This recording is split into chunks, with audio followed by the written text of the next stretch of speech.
acordei nessa madrugada e eu apelo ao coração de Deus para que Ele me dê a palavra, para que Ele me abra o entendimento.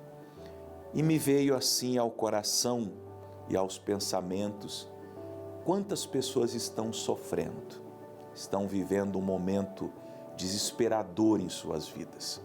Eu peço àqueles que estão bem que fiquem assim de lado nessa pregação. Se estivéssemos numa congregação, eu diria, deem um passo atrás, vão uma ou duas cadeiras mais ao fundo da congregação, do templo, e permitam que os mais sofredores, que os mais desesperados, que os enlutados, que os doentes, deem um passo à frente e fiquem perto de mim no altar de Deus. Porque é a eles que eu vou me dirigir, ou a você que eu vou me dirigir nesta hora, você que está numa situação muito desesperadora, enfrentando um luto, enfrentando uma enfermidade, daquelas do tipo que não tem mais jeito, que o médico reúne a família, e eu digo, eu já passei por isso na minha família, na minha casa. O médico reúne todo mundo e quando o médico liga, quando o médico manda chamar a família, geralmente 99,99% das vezes não é uma boa notícia.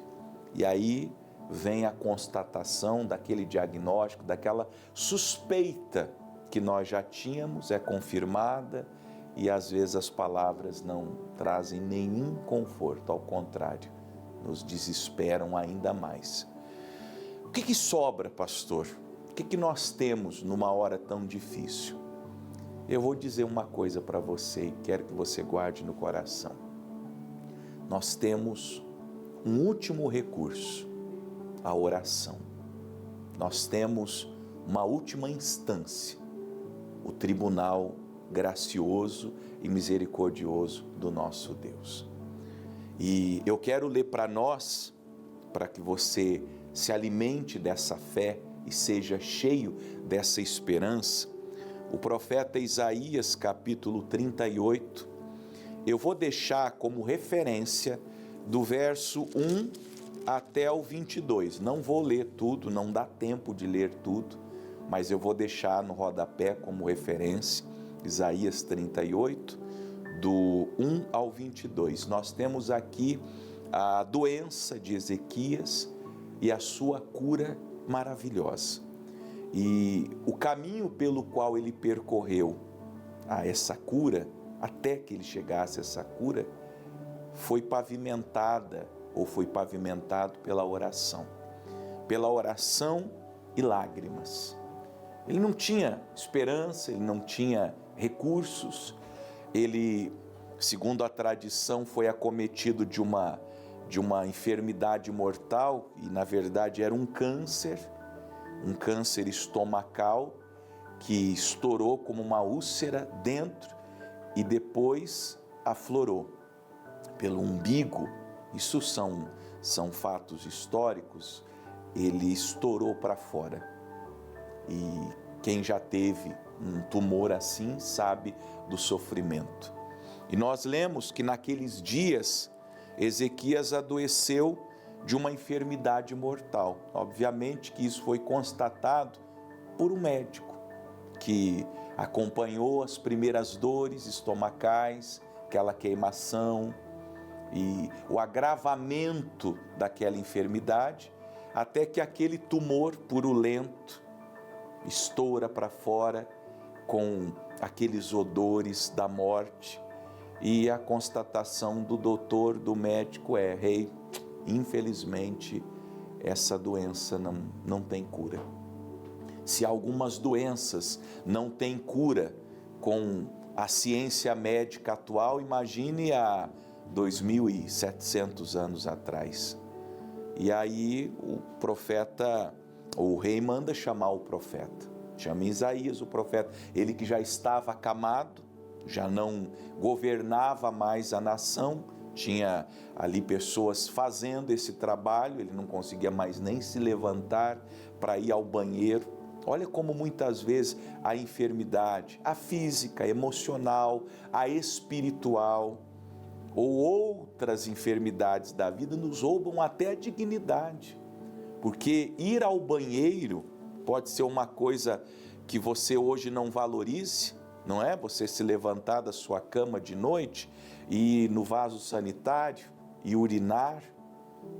Você, homem ou mulher, parece uma coisa tão singela, tão banal, mas para uma pessoa doente, que está ali deitada, que não consegue nem se levantar para as necessidades fisiológicas, que tem que usar um fraldão, que tem que sofrer a humilhação, e é uma humilhação, porque fere o nosso ser, alguém trocando a fralda, alguém removendo as fezes, a urina, fazendo a higiene, tendo um contato visual com os órgãos genitais. Não é verdade? Esse era o que Ezequias estava passando, que muitos estão passando. E ele é o rei, ele é o soberano, ele é a pessoa que tinha experiências com Deus, que, vamos usar o termo aqui para todos entenderem, mandava e desmandava, prendia e mandava soltar, e de repente esse homem se vê prostrado numa cama, ele chama o profeta, e o profeta Isaías vem, só que a notícia não é boa. E veio a ele Isaías, filho de Amós, o profeta, e lhe disse: assim diz o Senhor, põe em ordem tua casa, porque morrerás e não viverás. Eu não vou entrar nos pormenores, isso aqui renderia uma bela pregação, uma boa reflexão, para que a gente pense nas nossas vidas. Será que as coisas estão bem conosco, no nosso relacionamento com Deus, no relacionamento conjugal, no relacionamento familiar, nas finanças? Será que se nós morrêssemos hoje, a nossa casa estaria em ordem? Aqueles que dariam continuidade, que teriam a incumbência triste, enlutada, de prosseguir com a nossa vida, teriam a vida facilitada pela organização ou estariam além do sofrimento do luto, em problemas maiores, descobrindo coisas que machucariam ainda mais seus corações? Fato é que a palavra não foi boa. O profeta diz: assim diz o Senhor, não tem jeito para você. Não tem jeito para você. Arruma a tua casa, porque você vai morrer. Por isso que eu disse no começo, a oração, minha gente, é o último recurso. É o último recurso que eu e você temos na vida. Quando tudo mais deu errado. Deu errado o seu casamento, o marido foi embora de casa, a esposa foi embora de casa, vocês já assinaram os papéis do divórcio. Deu errado a empresa, faliu mesmo, não tem mais jeito, né? É uma doença como o caso de Ezequias? Ou você cometeu um pecado, sujou seu nome, sua reputação, saiu da igreja, voltou para o mundo, voltou para os vícios. Aquela palavra de Jesus se cumpriu e vieram 7 demônios piores do que os que foram expulsos da sua vida passada. Acabou tudo, que é o fim da linha.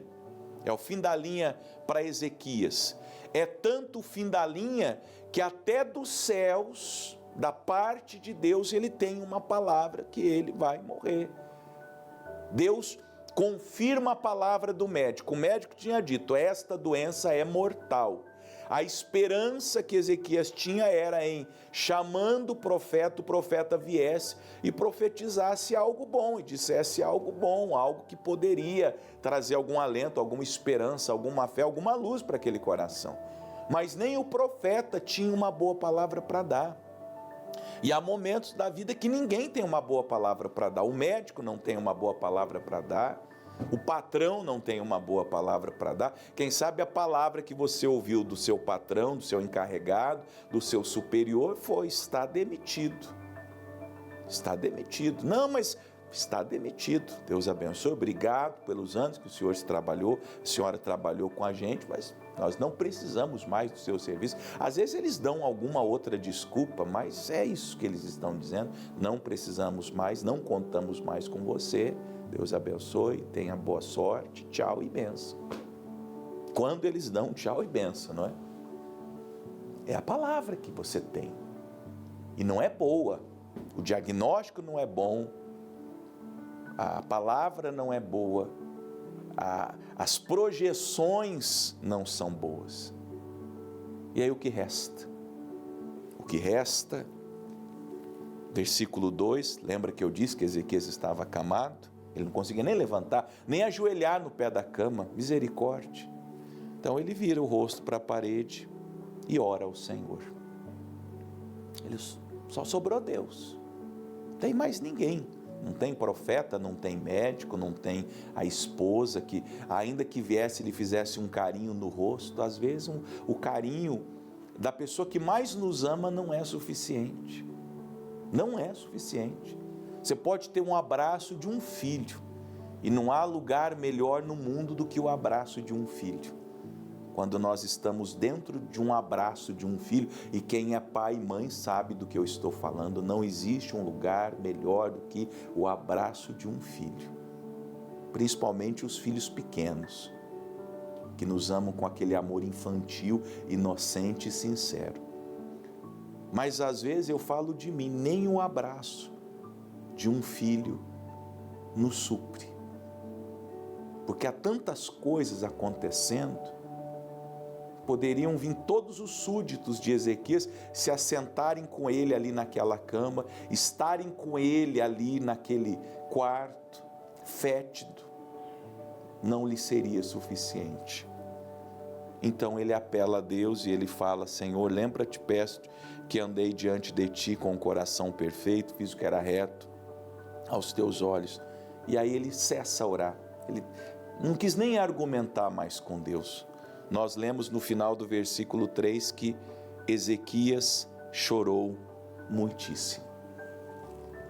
A oração é o derramar de uma lágrima.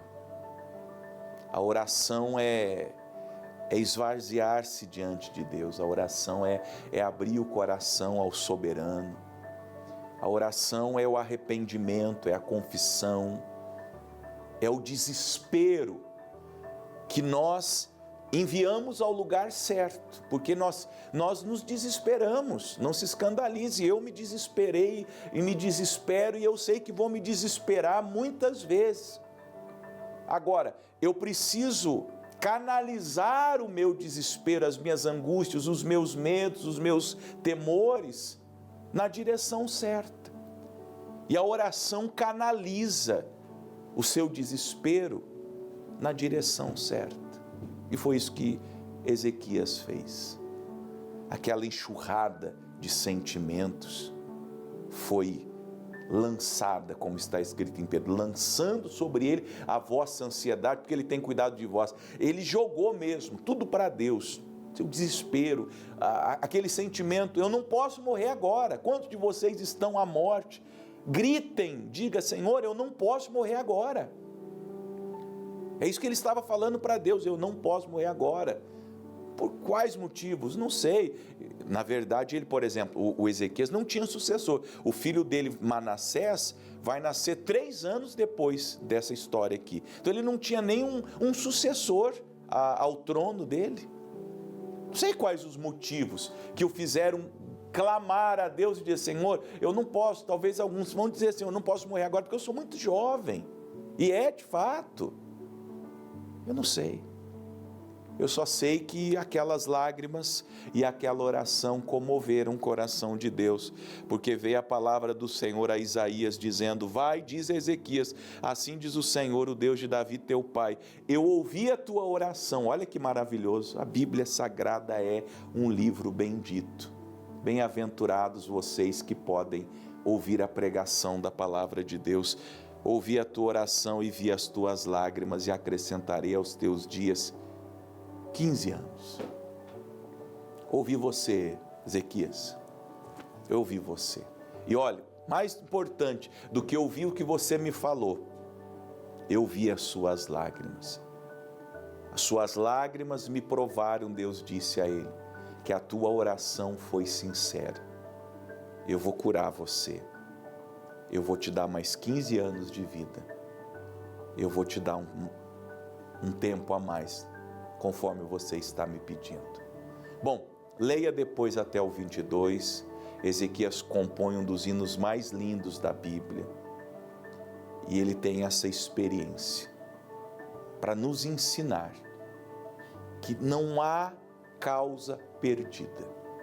Eu lhes digo, como ministro do Evangelho, em nome de Jesus, não importa a tua situação, eu só te digo, creia-me, crede nos seus profetas e prosperareis. Não há causa perdida. A tua causa não é perdida.